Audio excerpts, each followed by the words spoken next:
What is going on, ladies and gentlemen? Welcome back to another video, and welcome back to the first race review in like 3 or 4 weeks. This weekend for the Xfinity Series, we were at Indianapolis Motor Speedway for the running of the Indiana 250 at Indianapolis. Let's get into review. So for those of you who are kind of newer to the channel, we do it kind of like this. We go through, talk about the race, then we talk about the results, then we might talk about the standings, and then highlight some of the drivers, and then we'll talk about my opinion of the race. So anyway, let's get into the video. So Kyle Busch pretty much won the pole by literally 1/10 of a second because he qualified really fast. Chase Briscoe qualified 9th or 10th in this race, was a second by Kyle Busch in qualifying. However, the draft package would matter in this race. So let's get into it. So we hit the green flag, and Kyle Busch takes off early. First caution in the race came out on lap 15, like I said. 16 for Austin Dillon still on track. Austin Dillon went to pit road around 2 or 3 laps earlier due to having fuel pressure issues. And he came back out on the track and stopped going into turn 3. NASCAR brought out the caution with about 15 laps to go.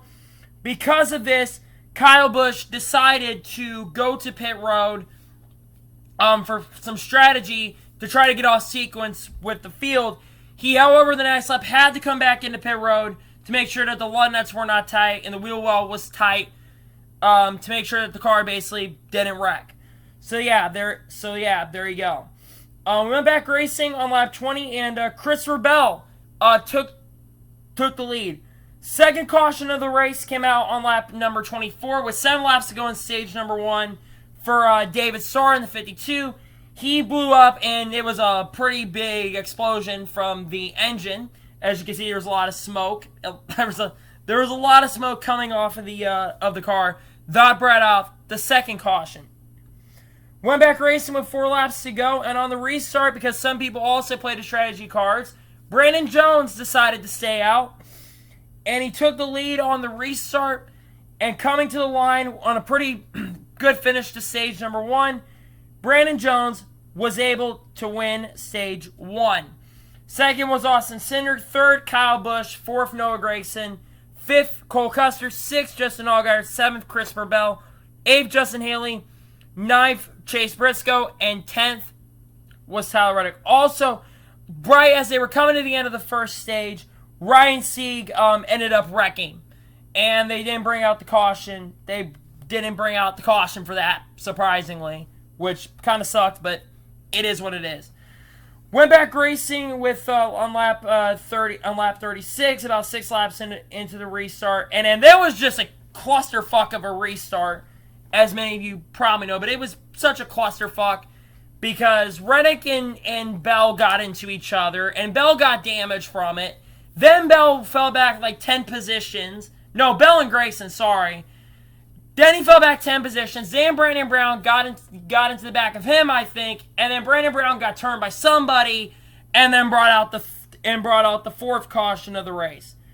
Went back racing on lap 41 with Kyle Busch being the race leader, and we went green to the end of stage 2, where Justin Allgaier passed Kyle Busch with 8 laps to go in stage 2. Because Kyle Busch was basically saving gas to make sure he got to the stage, Justin Allgaier pretty much just pulled away from Kyle Busch, and he and Kyle Busch before that were pulling away by like 4 or 5 seconds, which is the biggest lead anyone really had for this race. And Allgaier was able to pull away, and he was able to win stage number 2. Also during that time, Austin Cindric decided to pit. Unfortunately, he came out because too far back and went a lap down because Allgaier was so far out in front. So obviously that results from stage 2. Justin Allgaier got the win of stage 2. Kyle Busch second. Tyler Reddick third. Jeb Burton fourth. Brandon Jones fifth. Christopher Bell sixth. Chase Briscoe seventh. Cole Custer eighth. Ninth was Ryan Sieg, and 10th with place was Noah Gragson. Coming to the restart, went back racing with 35 laps to go. And on the restart, Kyle Busch took the lead. Kyle Busch took the lead and led. And then after that, Justin Allgaier made a pass. And it was a pretty awesome battle for those few laps between Kyle Busch and Justin Allgaier. They kept trading the lead like back and forth. So Kyle Busch led, then Justin Allgaier led, and Kyle Busch led for a few more laps, and then Justin Allgaier took the lead with 32 laps to go. With 32 laps to go in the race, and then with 20 laps to go in the race, on lap 80, John Hunter Nemechek spun out, got into the grass, I think, and dug a splitter in. Something broke in the car, apparently. And John Hunter Nemechek, unfortunately, fell out of contention of this race. Went back racing with 16 to go, and Josh Williams took the race lead. And then Tyler Reddick got the lead back from that because everyone basically decided to pit, and there was some strategy that took place because Tyler Reddick decided that Justin Haley decided to take 2 tires, I'm pretty sure, and Tyler Reddick just had an incredible restart. Then, with 12 laps to go in the race, Brandon Jones and Austin Cindric, unfortunately, they spun out. They got involved in a wreck.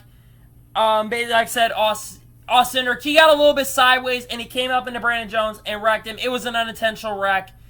Brandon Jones actually, unfortunately, was kind of having a great day, but he unfortunately got wrecked by Austin Cindric.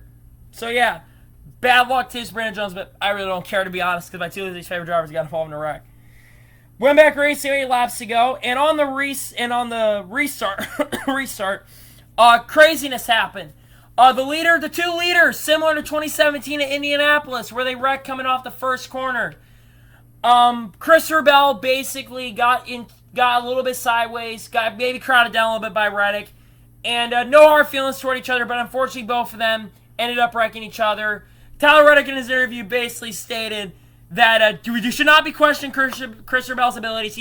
It was an accident. He got loose, and it's unfortunate what happened. And he said, it is what it is. We're on good terms. It's all good. And they were patting each other on the back.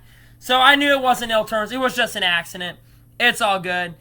It's Christopher Bell and Reddick, because they both had two really good cars. And Christopher Bell had a really good car, and they wrecked. So what you can do. Because of this, we had a red flag. Then we went back racing with 4 laps to go. With the finish, and Kyle Busch was the leader, and Kyle Busch had to hold off a hard-charging Justin Allgaier for the win, and coming off in the final corner, Kyle Busch held off Justin Allgaier for the win, and he scores his, one second. And Justin Allgaier could not get by him, and Kyle Busch was able to score his first win in a while. His, victory lane was not the most, emotional. He kind of sounded like he was tired. I think he's honestly getting kind of sick and tired of racing the Xfinity Series, but I think he's just getting tired running the Xfinity Series, to be honest. So anyway, now let's go and take a look at the results from the race. So Kyle Busch gets the win. Justin Allgaier finished in second. Allgaier had a better car than Kyle Busch pretty much most of the day, but unfortunately, because it's hard to pass through this package, it was hard to pass for Kyle too as well throughout the race, but Allgaier could not get by him. Noah Gragson finished third. Pretty strong run for Noah. He continues to have some pretty good runs. He's been one of the most consistent drivers. He could be an outside threat for the Final Four. You never know. Yeah, Justin Allgaier continues to also have bad luck because he can't catch a break and can't catch a win. Jeb Burton with the 4th place finish. Really good run for him. Justin Haley, top 5. Great run for him. Brandon Jones came back and finished 6th. That's honest to God impressive. Despite wrecking with 12 laps to go and a package being a thing, he finished 6th. Pretty important race for him right there. I don't like Brandon Jones, but congrats to him on a good finish. Cole Custer finished his 7th. Chase Briscoe 8th. Austin Hill, can we just talk about this?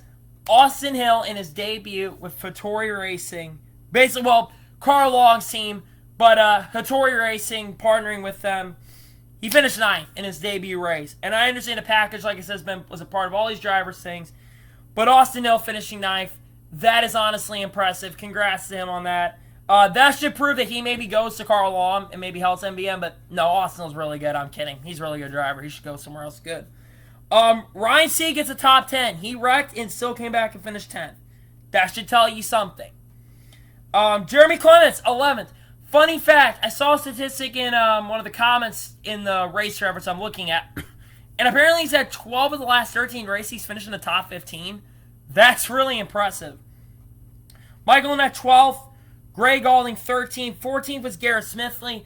15th, sorry, Ronnie Bassett Jr., 16th, Landon Castle, 17th, Josh Williams, 18th, Joey Gase, 19th, Stephen Parsons, and 20th was Ray Black Jr., 21st, Josh Bilicki, 22nd, B.J. McLeod, 23rd, Stephen Light, 24th, Tommy Joe Martins, 25th, Matt Mills, 26th, Vinny Miller, 27th, Austin Cindric, because Cindric went 2 laps down, and it looks like he actually blew up with 2 laps to go. Didn't know that. Brandon Brown, 28th, 29th, Christopher Bell, 30th was Tyler Reddick. We all know what happened there. They basically had their issues. John Hunter Nemechek, 31st. 32nd was Mike Harmon, who threatened Michael Annett earlier in the week that he was going to go fight him in an Applebee's parking lot off of Crawford Road. Not just any Applebee's, but one off Crawford Park. Chad Fitch 33rd, Austin Hill 34th. We all know what happened there. 35th, Kyle Weatherman. 36th, Morgan Shepherd. 37th, Dave Starr. We all know what happened. He blew up. And then 38th and finishing last was J.J. Yaley. So yeah, point standings. Reddick leads by 50 points. He's locked up the regular season championship at this point for the Xfinity Series because their final race is next week. 3rd is Cole Custer, points. 4th, Justin Allgaier. 5th, Austin Cindric. 6th, Chase Briscoe. 7th, Noah Gragson. Michael Annett. 8th, tied with Justin Haley for 8th. 9th, 10th, Brandon Jones. 11th, John Nemechek, and Ryan Sieg runs last in 12th place. So now, let me give you my opinion of the race. I'm gonna give this race a 7 out of 10. It wasn't a terrible race, and don't think because of who won the race. I'm not saying it because of who won the race. I think the race had moments of greatness, and there was points where it could have been a 10 out of 10. But that stretch from the end of stage 2 where Kyle Busch and Justin Allgaier pull out the 4 or 5 second lead, I wasn't a big fan of that. I really was, and that's what kind of dropped it down. Is that moment right there for me? There were a lot of good moments, like the moment where Justin Allgaier and Kyle Busch were battling back and forth, and then Reddick and Bell being in there, and a lot of guys being up front. That right there was entertaining. And final stages was really entertaining. But that second stage, and especially the end of it, I couldn't stand that. I just wish, and yes, the battle was really good between him and Kyle Busch. I just wish more guys were in the battle. I think it would have made it more and more entertaining.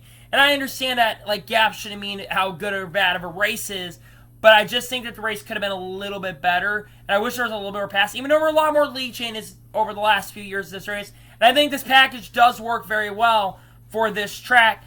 I just wish that second stage would have gone a little bit better. Because the first stage I thought was decent. Second stage a little bit down, but not that great. And stage 3 I thought was really, really good. So yeah, unfortunately it's a 7 out of 10. I'm not going to say that the reason it's down more. If it wasn't for the end of stage 2, this race for me would have been a 8 or 9. That's my honest God, but the second stage wasn't that great.